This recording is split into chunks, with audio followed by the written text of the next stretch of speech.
எடப்பாடி பழனிசாமி நாங்க யாருக்கும் அடிமை இல்லைன்னு சொல்லிட்டு நாகப்பட்டினத்துல இருந்துகிட்டு வீரவசனம் பேசுறீங்க. உன்னுடைய எஜமான டெல்லியில உட்காந்துக்கிட்டு தமிழ்நாட்டு எம்பிக்களோட எண்ணிக்கையை குறைக்கிறதுக்கு ஸ்கெட்ச் போடுறான். உங்களுடைய வெற்றி வீரம் இப்ப எங்க போச்சு?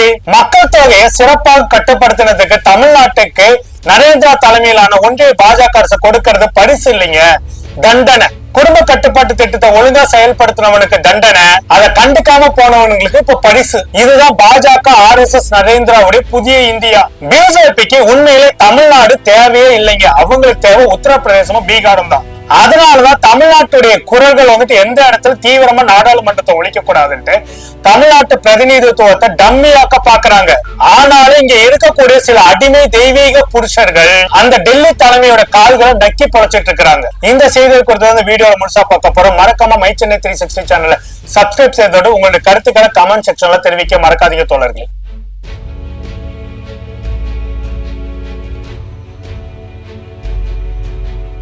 மை சென்னை 360 தோழர்களுக்கு வணக்கம். நான் உங்கள் கல்கி கோபிநாத். தமிழ்நாடு தேர்தல் களம் ரொம்ப சூடாவே தகதகன்னு இருக்குது. ஒரு பக்கம் எடப்பாடி பழனிசாமி அவர்கள் தமிழ்நாடு முதலமைச்சர் மு.க.ஸ்டாலினை விவசாயிகளின் விரோதின்னு சொல்றாரு.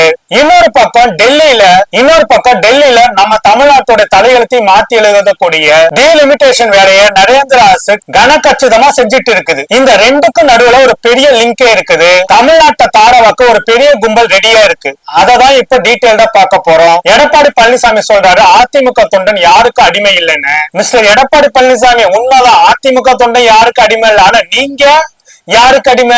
உங்களுடைய எஜமானர்களான பாஜக டீலிமிட்டேஷன் மூலமா தமிழ்நாட்டோட அதிகாரத்தை பறிக்க பாக்குறாங்க. ஆனா நீங்க அது குறித்து வாயை திறக்கவே மாட்டேன்றீங்க. ஆனா அதிமுக தொண்டர்களே யோசிச்சு பாருங்க, நீங்க கட்சிக்காக உழைக்கிறீங்க, ஆனா உங்களுடைய தலைமை டெல்லி பாஜக கிட்ட மண்டிட்டு கிடக்குது. இங்க தமிழ்நாட்டோட உரிமையை பறிக்கிறதுக்கான திட்டங்களை ஸ்கெட்ச் போட்டு பண்ணிட்டு இருக்கிறாங்க. ஆனா எடப்பாடி பழனிசாமி உங்களுடைய காதெல்லாம் பூவை சுத்திக்கிட்டு நான் தான் மாசுன்னு சொல்லிட்டு ஊழ உதார் விட்டுட்டு இருக்கிறாரு. இப்ப மெயின் மேட்ருக்கே வருவோம். மக்கள் தொகைக்கு ஏற்ப எம்பி சீட்டை மாத்த போறாங்களா? அதாவது நம்ம ஊர்ல குடும்ப கட்டுப்பாட்டு திட்டம் இந்தியா முழுக்க அமலுக்கு கொண்டு வந்த போது தென் மாநிலங்கள் குறிப்பா நம்மளுடைய தமிழ்நாடு அந்த திட்டத்தை ரொம்ப சிறப்பாகவே செயல்படுத்தினாங்க. அதனாலதான் பாத்தீங்கன்னாக்கா இந்தியாவில மற்ற மாநிலங்களோட தமிழ்நாடு கொஞ்சம் வேகமாகவே முன்னேற்ற தரவுகளை முன்னாடி நிக்குது. ஆனா உத்தரப்பிரதேச அரசு இந்த மக்கள் தொகை கட்டுப்பாட்டு திட்டத்துல போதிய அக்கறை செலுத்தாததுனாலே, அது குறித்து போதிய விழிப்புணர்வு ஏற்படுத்தாதனாலே இன்னைக்கு உத்தரப்பிரதேச பீகார் போன்ற மாநிலங்களோட மக்கள் தொகை உண்மையிலே அதிகமாக தான் இருக்குது. ஆனா ஒரு திட்டம், ஒரு ஒன்றிய அரசு கொண்டு வந்த திட்டத்தை சிறப்பாக செயல்படுத்துறவங்களுக்கு பரிசு கொடுப்பாங்க, சரியாக செயல்படுத்தாதவங்களுக்கு ஏன் சொல்லிட்டு விளக்கத்தையாவது கேட்பாங்க. ஆனா குடும்ப கட்டுப்பாட்டு திட்டத்தை சிறப்பா செயல்படுத்தி மக்கள் தொகை பெருக்கத்தை கட்டுக்குள்ள கொண்டு வந்த தமிழ்நாடு உள்ளிட்ட தென் மாநிலங்களுக்கு அவர்கள் செய்த சிறப்பான செயல் திட்டமே இன்னைக்கு தண்டனையா மாறி இருக்குது.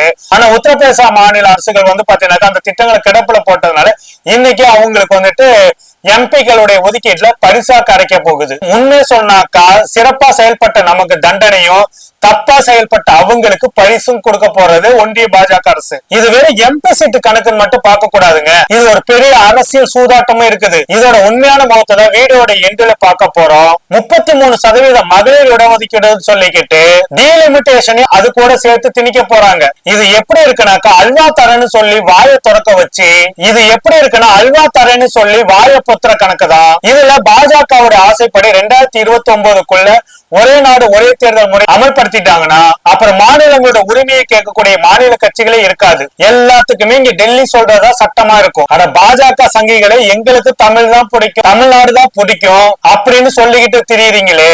ஆனா உன்னுடைய டெல்லி தலைமை தமிழ்நாட்டை காலனி மாதிரி நடத்த பாக்குறது உனக்கு தெரியுதா தெரியலையா? உன்ன பகடைக்காயா வச்சு உன்ன அடிமையா வச்சு அவங்க காய நகர்த்தி ஜெயிக்க போறாங்க.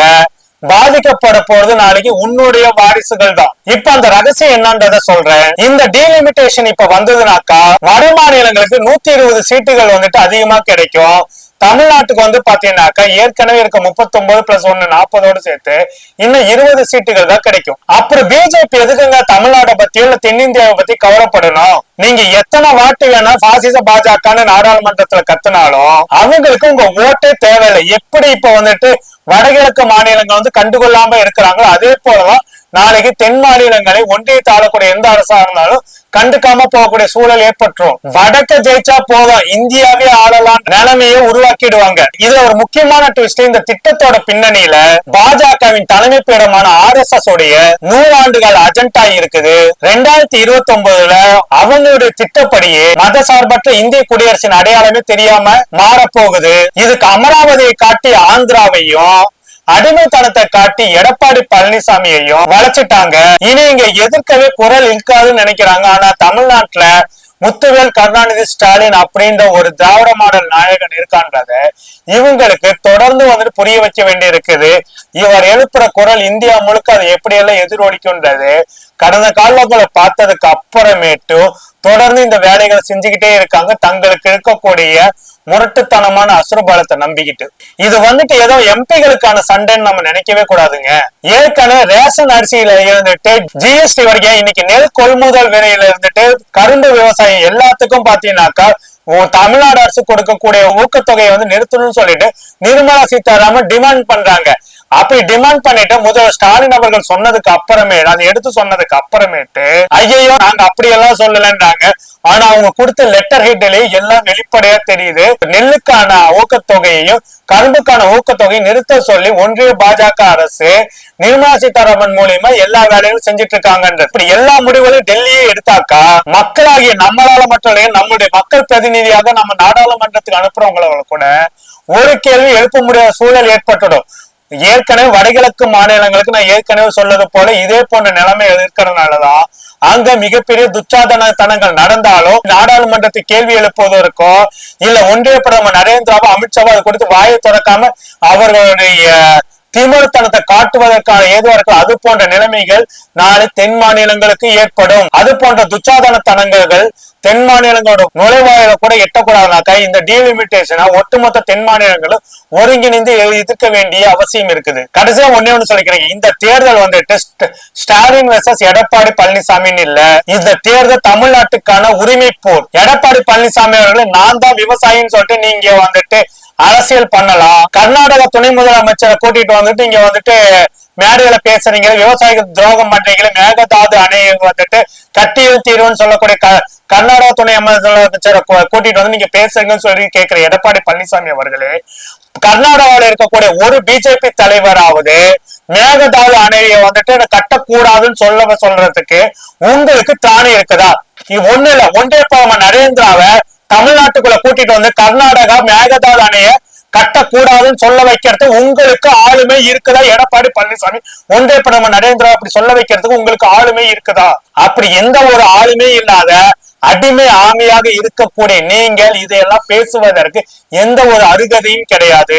அடி வாங்க வாங்க பலமானோன்னு சொல்றதுக்கு பேர் வீரம் இல்ல மிஸ்டர் எடப்பாடி பழனிசாமி. அடிச்சவனுக்கு உரைக்கிற மாதிரி செய்கைகளை செய்யணும், அவன் தான் வீரன். சின்ன பூச்சி கூட குட்ட ஆரம்பிச்சாக்கா அது கொஞ்சமாக வந்து அதோட கொடுக்குகளை காட்ட ஆரம்பிக்கும். ஆனா உங்களுடைய எஜமானர்கள் உங்களை எவ்வளவு அடிமைப்படுத்தினாலும் உங்களுக்கு மட்டும் ஏன் சொரணையே வரமாட்டேங்குது. இல்ல இந்த அடிமைத்தனம் தான் உங்களுக்கு பிடிச்சிருக்குன்னு சொல்லிட்டு நெருப்பை பார்த்து ஆசைப்பட்டுட்டு போய் விழுகின்ற விட்டில் பூச்சி கணக்கா நீங்க இருக்கிறீங்களா? மக்களை நீங்களே யோசிச்சு பாருங்க. தமிழ்நாட்டு உரிமையை தாரவாக்கக்கூடிய டீலிமிட்டேஷன் திட்டத்தை ஏன் எடப்பாடி பழனிசாமி இதுவரைக்கும் எதிர்க்க மாட்டேங்கிறாரு? இது பயமா இல்ல பதவி ஆசையா என்னன்றத கமெண்ட் செக்ஷன்ல மறக்காம தெரிவிங்க. நன்றி, வணக்கம் தோழர்களே. தமிழக மக்கள் வந்து ரொம்ப தெளிவாதான் இருப்பாங்களே தவிர்த்து இது அயோத்தி மாதிரி ஆக்கலாமே, இதுல என்ன தவறுன்னு கேக்குறாருன்னா அப்ப அவர் எந்த அளவு இவருக்கு அறிவு இருக்கு நயினார் நாகேந்திரன் அவர்களுக்குன்னு இதுலயே மக்கள் தெளிவா புரிஞ்சிருப்பாங்க.